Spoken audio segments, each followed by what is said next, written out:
저희가 호스텔로 용도 변경할 물건들을 임장하는 날이에요. 저희가 오늘 약 5개 정도의 물건을 둘러볼 예정이고요.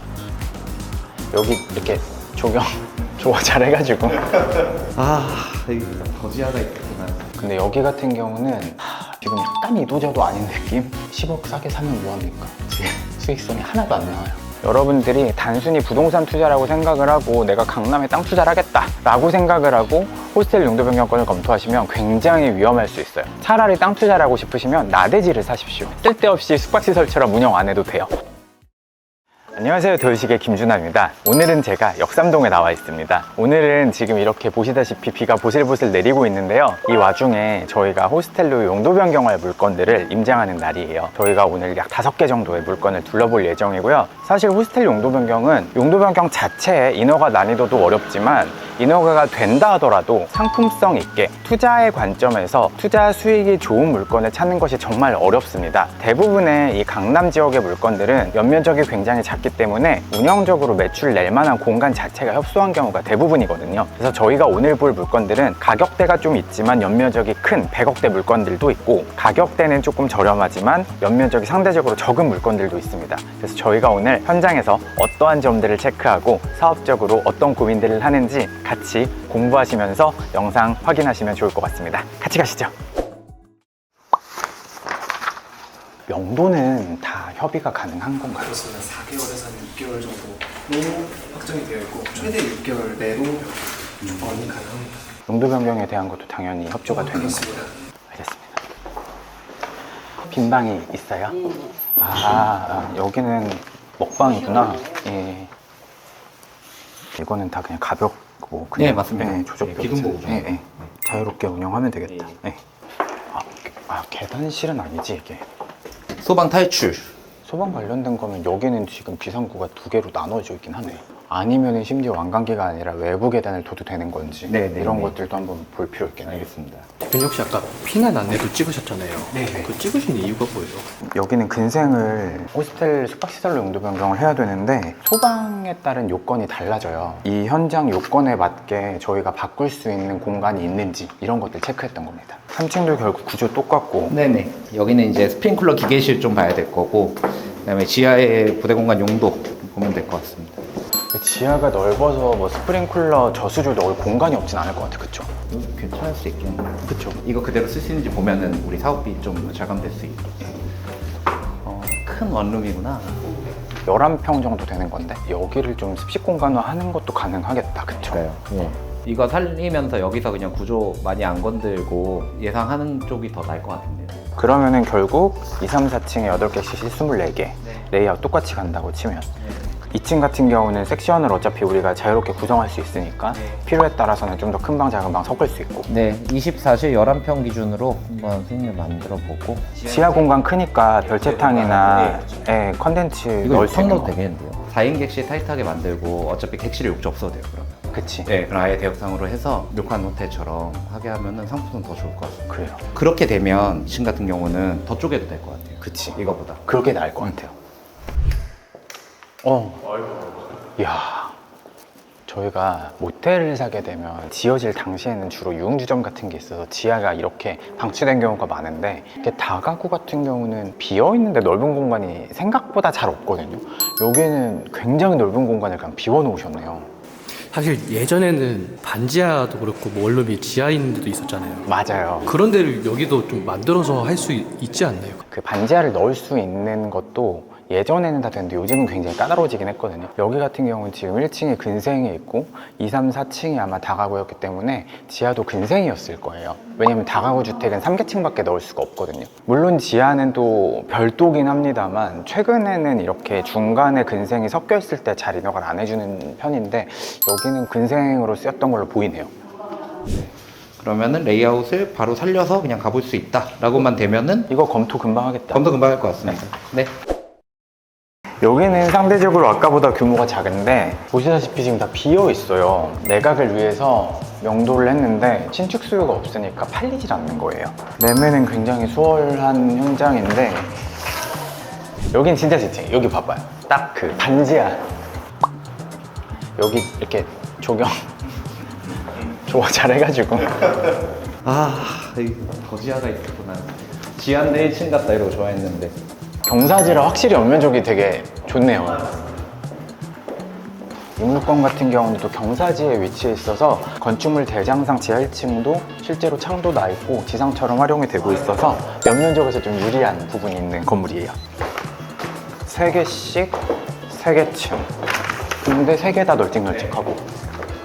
5룸짜리 하나 있고 1.5룸짜리 2개 있고. 그러면은 4층만 하나가 나오는 건가? 네, 4층만 4룸짜리예요. 근데 주차도 부족해서 사실 다인이 저는 나쁘지 않은 것 같아요. 그렇죠. 다인으로 가서 여기는 어떻게 보면 권역은 신사 권역으로 봐야 돼서 이런 데는 이제 방으로만 승부 봐야 되니까 여기는 다인 아니면 해답이 없고 첫 번째 봤던 거는 부대 공간으로 우리가 업사이드 볼 수 있는 게 많으니까 쪼개도 되고 그런 차이가 있는 것 같아요. 재밌다. 이제 저희는 이걸 실제로 숙박업으로 하면서 다인을 받을 수 있는 객실을 판매를 하게 되면 오히려 2인실 2개를 받는 것보다 더 높은 객단가를 받을 수 있는 경우가 많아요. 지금 여기 같은 경우도 애매하긴 하지만 스페이스 플래닝에서 저는 극단적으로 지금 6인방 만들 수 있는지 보고 있습니다. 저는 4인이 가능할지 고민했더니 6인을 만들어 주신다고 합니다.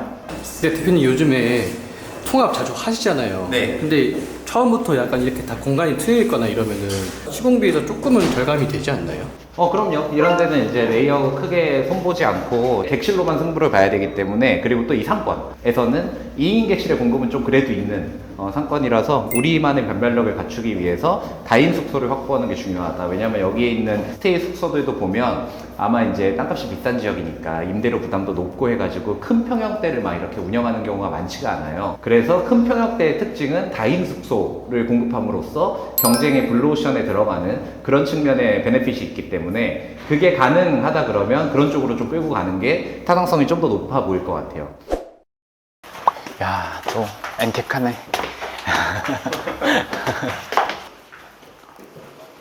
아주 작진 않아요. 그런 근데 여기는 어차피 레이아웃 변경은 불가능할 것 같고 이것도 그대로 살려서 검토하는 게 맞겠는데요. 도면은 이제 있으니까 앞에 거를 혼자 하거나 앞에 거랑 얘를 같이 하거나 얘 하나만은 좀 애매할 것 같아요. 두 개가 7억 차인데 연면적은 꽤 차이가 나거든요. 네. 전에 현장은 뭐가 대표님이 딱딱딱 나오셨는데 이번 현장 같은 경우는 조금 고민을 좀 하시는 것 같네요. 일단 전에 현장은 명도가 다 되어 있어서 현장을 보는 게 너무 수월했고 그 레이아웃 자체가 그대로 그냥 살리면 되는 형태였어요. 근데 여기 같은 경우는 일단은 명도가 안 되어 있기 때문에 모든 객실을 볼 수 없을 뿐더러 여기 같은 경우는 지금 약간 이도저도 아닌 느낌? 바로 옆에 있는 데저도 같이 검토를 하고 있기 때문에 공용 공간은 또 공유를 하면서 하는 개발 플레이도 가능할 것 같아요. 저희가 최근에 종로 운이동에서 실제로 그렇게 하고 있거든요. 저희가 요즘은 인접한 대지에 있는 2개의 건물을 개발하면서 공용 공간을 같이 공유하면서 2개 업장의 객단가를 동시에 끌어올리는 그런 개발 계획들도 많이 또 진행을 하고 있습니다. 근데 사실은 여기도 저 이게 주택으로 되어 있는 줄 알았어요. 이게 호실별로 나눠져 있고 다세대 주택이라서 뭔가 그게 다 객실처럼 구획이 되어 있는 줄 알고 저도 한번 볼게요라고 했는데 선생님이라고 말씀을 하셔가지고 그래도 한번 보시죠. 이 상태예요. 신축 꼬마 빌딩 프로젝트입니다. 이제 신축이면서 나는 이게 주택으로 다 되어 있으면 그렇죠. 그냥 간단하게 예, 우리가 캐펙스 투자가 크게 안 되니까 그 생각을 했던 건데 근생으로 되어 있으니까 좀 애매해졌어. 한번 보시죠.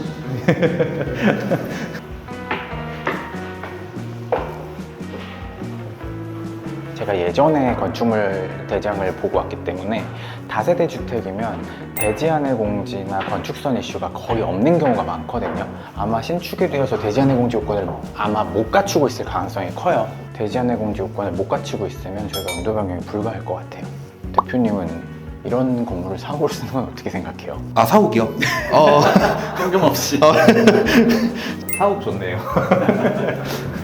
네, 아유 죄송해요. 괜히 이거 저희 뭔가 소통에 오류가 있어가지고 죄송해요. 아, 그래도 신축 건물 들어오니까 기분은 좋네요. 새거 냄새. 네, 새거네요, 이게. 대표님 혹시 그 용도 변경할 때 어떤 거를 좀 놓치거나 하면 용도 변경이 안 되는 거예요? 일단은 참고로 마지막 물건 앞인데요. 보시다시피 도로가 넓지 않죠. 호스텔 용도 변경에서 가장 중요하고 기본적인 것 중에 하나가 이 접도 요건입니다. 지금 이 라인도 보시다시피 4m 도로밖에 되지 않아요. 일반적으로 관광 숙박시설의 호스텔은 8m 도로에 접해야 되고요. 관광 숙박시설의 관광호텔 같은 경우는 12m 도로에 접해야 됩니다. 강남구 같은 경우는 예외적으로 4m 도로에 접해도 호스텔은 용도 변경이 가능합니다. 두 번째로는 학교와의 거리가 중요합니다. 우리나라에서 교육환경보호에 관한 법률에 따라서 인접한 학교의 대지 경계로부터 50m 이내에 있으면 절대보호구역이라고 합니다. 이 절대보호구역에서는 관광 숙박시설이 절대적으로 불가하다고 생각하시면 됩니다. 그런데 50에서 200m까지의 거리에 있으면 상대보호구역이에요. 이 상대보호구역 같은 경우는 심의를 거쳐서 해제가 가능합니다. 다만 이 심의를 통과하는 것은 굉장히 어려워요. 그렇기 때문에 학교로부터 200m 밖에 있는 물건들을 찾는 게 훨씬 더 효율적입니다. 우리가 완전히 숙박시설로 용도 변경을 한 이후에 계약을 치를 일은 없거든요. 잔금 전에 용도 변경이 가능하게 협조만 돼도 다행이기 때문에 리스크가 있는 물건은 건드리지 않는 게 좋습니다. 이런 것들을 내가 이미 건물을 소유하고 있는 상태에서 돈을 들여서 검토를 하는 것이 아닌 이상은 사실 매입 전에 모든 것들을 종합적으로 판단하는 게 굉장히 어려운 일이고, 그렇기 때문에 여러분들이 많은 공부가 필요합니다. 대표님, 그래도 여기는 50억 초반대 물건이에요. 예, 그렇긴 한데. 예, 그래서 연면적이 100평대 중반이긴 하지만 뭐 레이아웃에 따라서는 매출 구간이 좀 여유가 있어요. 지하가 2개가 있고 엄청 작겠다. 그쵸. 네. 그 원룸 네, 여기 되게 15평, 작은 15평인데 3객실 있으니까. 주인 세대도 임차해서 못 보나 보죠. 10평 안쪽에 거 8가구. 네. 그 다음에 30평대 하나. 네. 근데 위치는 나쁘지 않고. 근데 항상 보면 결국은 이게 기획이 그림이 안 나오니까. 그러니까 이런 게 아무리 싸도 지금 여기 주변 시세보다 20% 이상 싸거든요. 근데 10억 싸게 사면 뭐합니까? 지금 수익성이 하나도 안 나와요. 어디가 제일 좀 시공하기 괜찮을 것 같다고 생각되시나요? 네. 개발하기 괜찮다. 저는 1번 오늘은. 규모의 경제화를 만들어낼 수 있을 만한 부대 공간도 많이 있고, 그 다음에 실제 객실 수도 우리가 섹션만 잘하게 되면은 좀 많이 낼 수 있는 층도 있고, 기존에 어느 정도 섹션이 되어 있어서 크게 공사비가 많이 들지 않고도 기초 체력이 있는 방도 있어서 여러 가지 밸런스가 좀 1번 물건이 저는 제일 좋았던 것 같습니다, 오늘은. 아무리 강남에서 싼 물건을 봐도 결국은 연면적이 협소한 물건 같은 경우는 저희가 사업성 검토할 때 굉장히 타이트하고 충분한 매출 내기가 정말 어렵거든요. 그래서 여러분들이 단순히 부동산 투자라고 생각을 하고 내가 강남에 땅 투자를 하겠다 라고 생각을 하고 호스텔 용도 변경권을 검토하시면 굉장히 위험할 수 있어요. 차라리 땅 투자를 하고 싶으시면 나대지를 사십시오. 쓸데없이 숙박시설처럼 운영 안 해도 돼요. 당연히 집가 상승에 대한 업사이드도 있겠지만 숙박시설은 현금 흐름이고요. 이 현금 흐름은 결국 매출과 비용인데, 매출 추정과 내가 어떠한 운영 기획을 통해서 비용을 아낄지를 면밀하게 검토하실 필요가 있겠습니다.